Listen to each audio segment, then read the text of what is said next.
if you want to talk or anything, please leave the room because it is a distraction for everybody else. Otherwise, just sit back or stand back and enjoy the next hour and a half or so. In about 45 minutes time I should be interviewing Klaus Voormann on this stage, but in the meantime I have another very special guest. It's a great pleasure to introduce to you on stage one of the original monkeys, a monkey at a Beatle convention. How about that? Please welcome everybody, Micky Dolenz.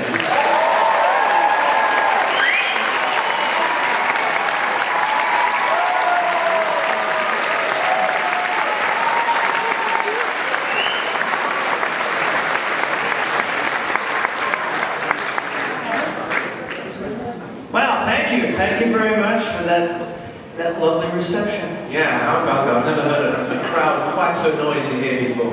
So good. Yeah. It costs me a lot of money to have all these people out here. Have you been to Liverpool before? On tour, yeah, a couple times, but just one day, one night, something like that. Yeah. Okay. Well, we've got about 45 minutes and there's so much ground to cover. We're going to show some pictures as well, which the people out there can see, and we can see them on the monitor. And I want to draw together the Beatles and the Monkees in this conversation, to look at the places where you cross paths and see how close the two groups were for a period of time. Okay? The common conclusion, which I know is wrong, is that the Monkees ripped off the Beatles and the Beatles hated you as a result, but that's really wide of the mark, isn't it? Yeah, quite, the Monkees simply was a television show about a group, an imaginary group that lived in this Malibu beach house, which was a set. Oh, no. Which does beg the question of how we could afford a Malibu beach house when we never worked. Yes, you've seen the prices of Malibu beach. But it was about a group that wanted to be the Beatles. And in that sense, resonated with all the kids around the States and the world, who were in their basements, in their garages, in their living rooms, practicing and playing and wanting to become famous and become the Beatles. It's a really important note that on the Monkey Show, we never were famous. It was the struggle for success. Yes. As opposed to, say, the Beatle movies like Hard Day's Night and Help. They were the Beatles and they were very successful and had fans and screaming. On the Monkey Show, that never happened. Yes. It was that struggle for success that I think was one of the things that endeared it to everybody. But no, the Monkees was not the American answer to the Beatles. It was this TV show about this group. In a similar way, funny way, like Glee. Yes. Is a show about an imaginary glee club. Right. But they can actually all do it. Yes. They could sing and act. And the producers of the Monkees obviously had in mind that we were going to eventually go on the road and play and record, because the audition process was extensive and it had a lot to do with music and singing and playing my audition piece on guitar. I was a guitar player, actually. You were cast as the drummer, but you were a guitar player in actuality. Well, in actuality, yeah, as a child, I played originally Spanish guitar, Segovia, and as a child, 10, 12, 14 years old. And in the early 60s, before the Beatles, of course, and that pop music, I would take my guitar to parties and, my high school parties, 14 years old, 15, 16. And I would play Villalobos or Segovia. And the girls would say, "Do you know any Kingston Trio?" And I'm like, "I'll be right back." Hang down your head, doodly. And that morphed into folk music, the Wee Five and Hoyt Axton and, Bob Dylan, playing guitar, acoustic guitar. and then that morphed into rock and roll. Again, pre-British invasion, doing cover tunes, you know, like Johnny Be Good by Chuck Berry, for instance. And that was my audition piece. For the Monkeys. For the Monkeys. Yes, to prove you could do it. Yeah. So you had to be able to play and sing.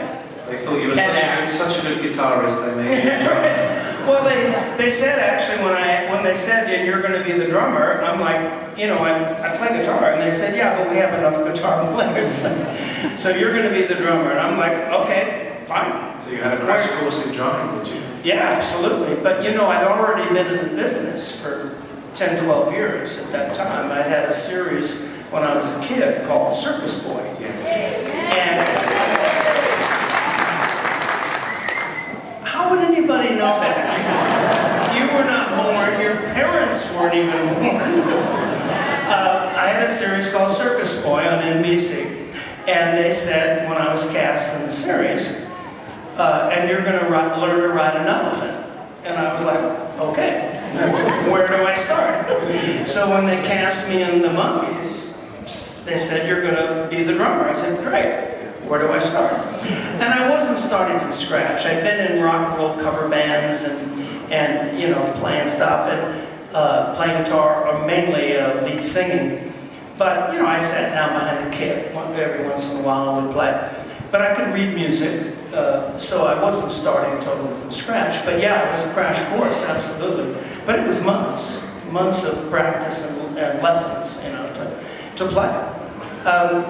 But, you know, if you get your head around that genesis, you know, that DNA of where the Monkeys, you know, started, I still to this day will have journalists who supposedly have done their homework, and they'll say, well, what was it like when the group got the television show? What? Well, you premiered on American television in September '66. You were a huge hit immediately. The show arrived in Britain, I don't know if you know this, December 31. It was New Year's Eve '66. Wow. So the very dawn of 1967, the Monkeys arrived in the UK. I remember being at school and suddenly everyone in my class went from being a Beatles fan to a Monkeys fan, except me. And I'm going, no, it's the Beatles really, but everyone was falling for the Monkeys. It was, you know, the Monkeys actually was, you know, a number of years after the original Beatle invasion. And our demographic was actually the younger sisters and brothers of Beatle fans. Yes. You know, that 2 or 3 years at that age is a lot. Our demographic for the Monkeys television show was 10 to 12 years old. Yeah. The Beatles fans of By then we're 14, 18, 20. Yeah. And older. I was going to say, in America, particularly the Beatles fans in about '64 were 15, 16 years old. Yeah, so by the Monkeys... So by then they're 19, 20. 18, 19, 20. Yeah. And that was my age. Right. I was a Beatle fan. Right. I probably, and I've been asked this before, and I don't mind saying it, I probably would not have been a fan of the Monkeys. Yes. That was not Right. my kind of music at the time. I was into Sgt. Pepper and Stones and Mose Allison and Ella Fitzgerald and, you know, and still am. I probably would have been a fan of the show because of the humor, because it was that kind of Marx Brothers, and it was John Lennon who first made that comment. They're like the Marx Brothers, and that's a much more accurate definition. The Monkeys were much more like the Marx Brothers and the Beatles, essentially. Now, as I said, the Monkeys debuted here on the 31st of December. By February, you came to London. I'm going to bring up some pictures here. Because here is a full page from the Daily Mirror of February the something or 8th, I think, in 1967.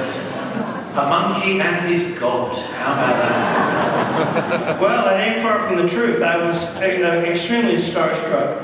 I was trying desperately to be cool and not. You know, I had an autograph book, I think, in my back pocket, you know. Because like I say, I was a huge fan.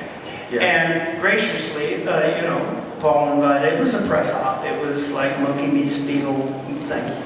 It was a press op, and though it was a press op, they went along with it. Paul McCartney is there very happily accommodating you in his house. Absolutely, you know. During the making of Sgt. They got it. Yeah. Paul, and to this day, I saw him a couple of, last time was like not even a year or two ago, rehearsing for Coachella in California, invited me to, I see him and he's always so gracious. And of course, Ringo and John, I probably knew the best, probably Ringo the best, but they got it. They got the fact that it was a TV show about this imaginary band, and was like the Marx Brothers. So yeah, that's when he invited me down to Abbey Road Studios, right, for the recording of that album, Sergeant Bill Cole's Lonely Hearts. I don't know whatever happened to that album. It was so good. You know, you never know, right? Yep, there he is with that cigarette in his hand. Yeah. Did you have one of those with him? Oh, yeah. Love tobacco. Yeah. Well, you can look at my face. I mean, I'm like 6 sheets to the wind. It was wonderful. We had dinner, just the two of us, and some friends, and I think, one of his minders and my minders, and we just sat and watched TV and hung out, and then he invited me down to... Did he play you any tracks, any acetates? Not that night, no. But the next day, or a couple days later, is my first of a few. Oh my God, look at me. Yes, you've had another one. I'm like, oh, dog. Hey, doggy. No, that's when he invited me down to the studio. We'll get there in a minute. Yeah. At the same time, separately, Mike Nesmith and his wife Phyllis were over, and I think they were staying with John out of the house in Weybridge. Yeah, which is again quite fantastic that John would say come and stay. Yeah, like I say, they got it. Yeah. And other people, Frank Zappa was a big fan. Right. He got it. Yeah. What's the guy? Politics of Ecstasy. Timothy Leary. What? Timothy Leary. Timothy Leary. Whatever you think of him and the whole, acid thing. He got it. Wonderful chapter in one of his books, Politics of Ecstasy, about the monkeys. Right. And there was others. I mean, a lot of people got it, but then a lot of people didn't get it. Yeah. Back in the day, and to this day, there's a lot of people that don't get it. I always thought that you did the Beatles a favour in that they were leaving the kind of teeny bopper world behind them, if you like. They hadn't really wanted it in the first place, but they got it. And they were evidently starting a new chapter here, in that they looked different, that they weren't going to be going on the road anymore. And they weren't that bothered whether their fans stayed with them. I mean, they obviously hoped that they would, but if they didn't, okay, they weren't. And you came along and filled that void for them. It did. It did. The void they left behind. Yep. It filled a little vacuum again for the younger sisters and brothers who wanted their own Beatles. They wanted someone they could relate to, and it had teeny bopper, progressive bubblegum. Yes. What I've called it. We did. We absolutely filled that void. Yeah. Now there's Mike Dolenz Mike Nesmith went to the Day in the Life session. There he is with George. We've seen him with John, and there he is with George. And you went to Good Morning, Good Morning. Well, I was at this also. Oh, you were there. This is the big final chord session, right? Yes, Yep. No, I was there. But the first session I went to was, it was. It turned out to be Good Morning, Good Morning. Of course, I didn't know what it was at the time. And I tell this story a lot. You've probably heard me tell this story a million times. Princess Daimler limo picks me up at 2 o'clock in the afternoon to bring me to this, recording session at Abbey Road Studios. And I'm like, again, I'm such a huge fan. And I'm like and I thought it was going to be some kind of crazy Beatlemania, fun fest, freak out, love in, be in, psycho cello thing. And I got totally dressed up for it. I mean, I had tie-dyed underwear and paisley belt bottoms, and my hair was up in curlers, and I think I had the linen glasses, and I'm 6 sheets to the wind again, of course. And the limo drops me off in the afternoon. And I walk in, and it looks like my high school gymnasium. There's fluorescent lighting. Yeah. Nobody there but the 4 guys sitting in little folding chairs and Ringo behind the kid.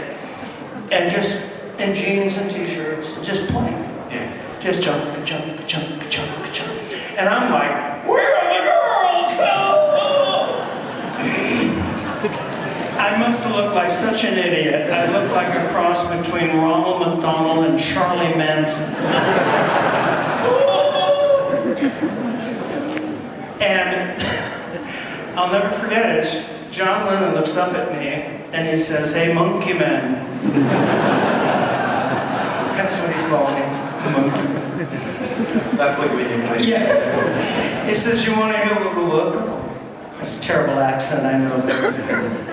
And I'm trying to be so cool in my best hip-wise, you know. I'm like, oh yeah, good job. And he points up to George Martin, and I remember this so clearly, in that studio at Abbey Road, the production, you know, the machines are up above, they're on the floor above.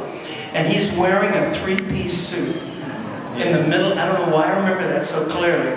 I think they had to wear their suits all day long. I don't know. Yeah, they were allowed to go tireless on the weekends. Really? But they had to wear a tie on. Well, I think he still had his tie on. He's George Martin's up in the booth, and he pushes the button on a 4-track tape recorder. And I hear the tracks to Good Morning, Good Morning. At the time, of course, I didn't know. And we stood around, and then and I remember some guy in a white coat and a tie came in with tea. Like 4 o'clock in the afternoon. Whoa, tea time! We sat around a little table and had really god-awful tea.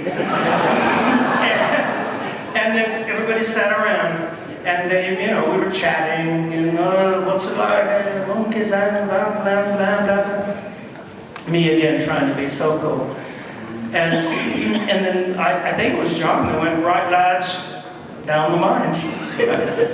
And they went back to work. Yeah, they had a fantastic work ethic, and they certainly were. They always tried to get something down in a session. Yeah. And if the red light went on, and if you hear the tapes, you always hear John saying, "Come on, the light's on, let's do it, let's do it." Yeah, and I remember years later actually looking back and becoming cognizant or aware that's how they got all that done in such a short period of time, relatively speaking. Oh, yeah. Is that incredible down the mines, let's go to work and get, you know, it's amazing. It was great. So months later, I wrote and directed an episode of the Monkees called The Frodo's Caper. And there was a scene at the beginning I wrote where we're in bed, waking up in the beach house. And I said, wow, it'd be so cool to have this Rube Goldberg thing that drops the needle onto a record. This is after Sgt. Pepper had been released, obviously. And wouldn't it be cool to have that song, Good Morning, that I was at the session? And I just said to the producers, go get that song. And not knowing, of course, that they never gave away, for any amount of money, any of their material at that time. But sure enough, somebody must have called somebody, and Apple or, you know, Derek Taylor or somebody, Paul or whoever, said, yeah, fine. And I don't think they even charged us any money. Wow. They just gave us the track for that episode. And at the beginning of that episode, if you watch it, it's Good Morning on the turntable. That the only episode of the Monkees with Beatles music in it, is it? Yeah. I think it is. Yes. Oh, yeah. It absolutely is. Yes. I think it's the only episode of anything for decades that had Beatle music in it. Yeah. You know? Not until I think Michael Jackson bought the catalog, probably. Yeah. I don't know. We can buy Beatles music now, but it is Well, now. phenomenally expensive. Now you can, yeah. Yeah. 50 years ago, Yeah. no way. Yeah. Now, you mentioned Circus Boy earlier. I was going to talk about it anyway. There you